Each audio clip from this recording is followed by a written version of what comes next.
What the European Parliament is engaged in here today with this debate and subsequent vote is nothing less than a massive exercise in deceit. A pack of lies are being told, and they are being told because you do not want the peoples of Europe to have the referendums that you promised them. It is the imposition of the will of the political class upon the citizens. We all know the truth. The Lisbon Treaty is the same as the EU Constitution.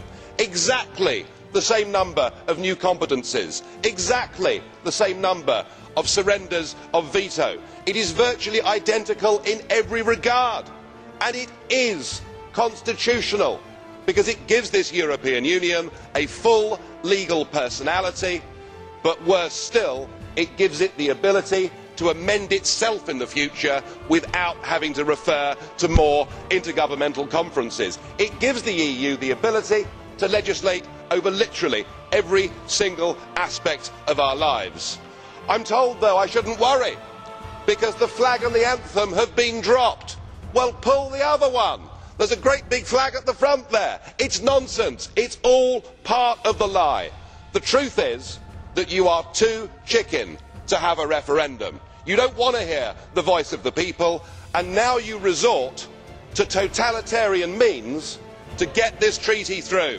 We heard Danish June Movement say that those that oppose this treaty are mentally ill. We heard Mr Schulz say that those of us that objected to the sheer dishonesty of this project were behaving like Nazis back in the 1930s. Well, I think the ordinary, decent citizens of Europe will work out for themselves who the extremists are.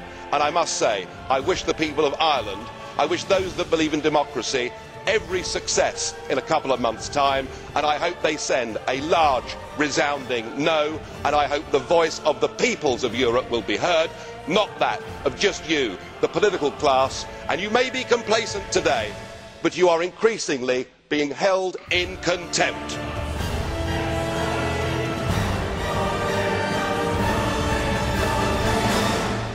Sarkozy's mini-treaty will now be around 3,000 pages instead of the 560 pages in the rejected constitution.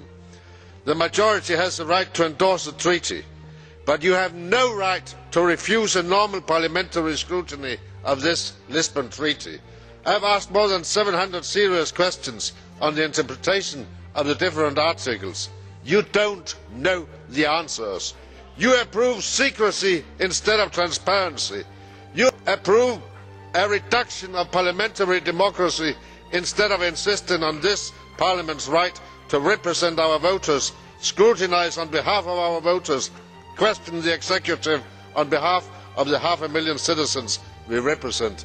Thank you, Mr. President. Well, it's evening. It's been a very long day. We've been protesting in this Parliament, as you know, for months against the Lisbon Treaty, the Constitution, being pushed through without the referendums that previously people were promised. Well, it all came to a head today, because today was the day we actually debated the treaty and voted on the treaty. And it'll be no surprise to you that a very massive majority of this European Parliament voted to approve the treaty.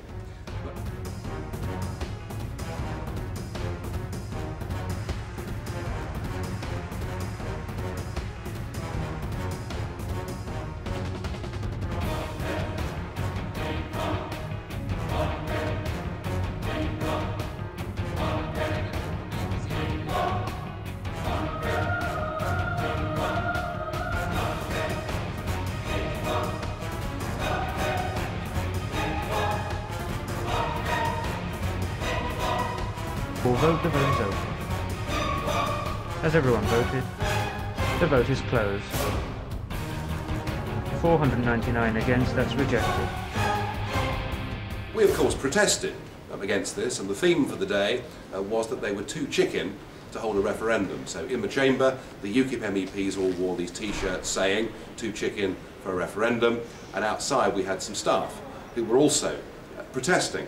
And at one point during the protest, the staff were being surrounded by security guards and press cameras, and I was asked to come out and see what was going on.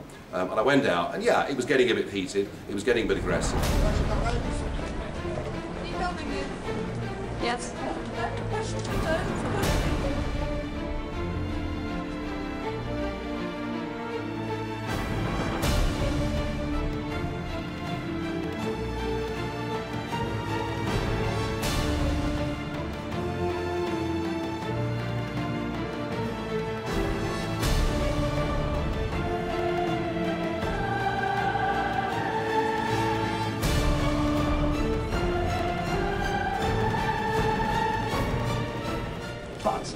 if I was to say, be demonstrating in favour of the Constitution, I'd be in the bloody chamber and applauded. But why are the rules applied differently to us?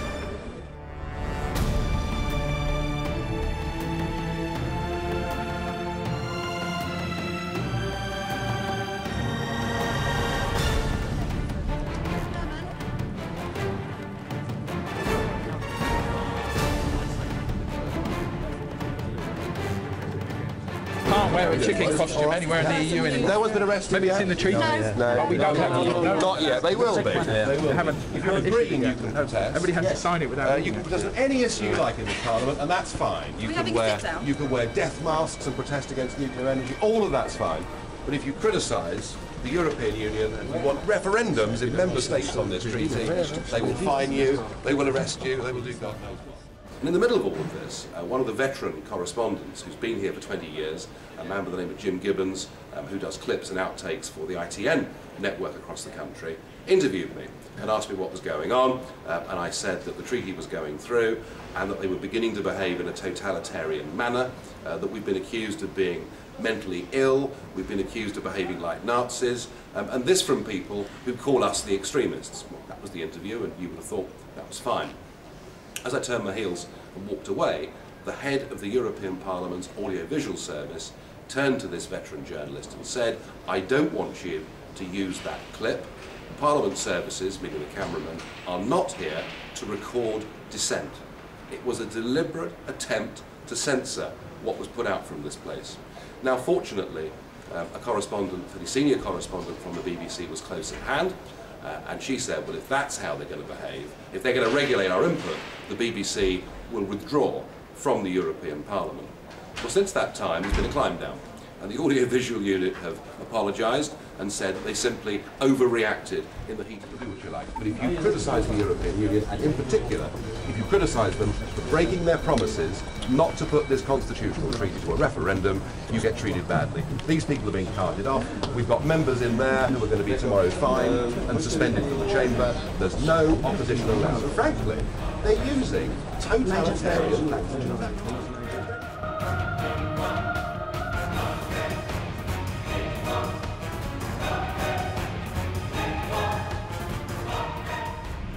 I noticed that many of them were absent from the debates for long periods because they were outside the chamber dressed as chickens. I think that is very symbolic. They are chicken because they chickened out of the debate here because they are afraid of the verdict of this democratic debate.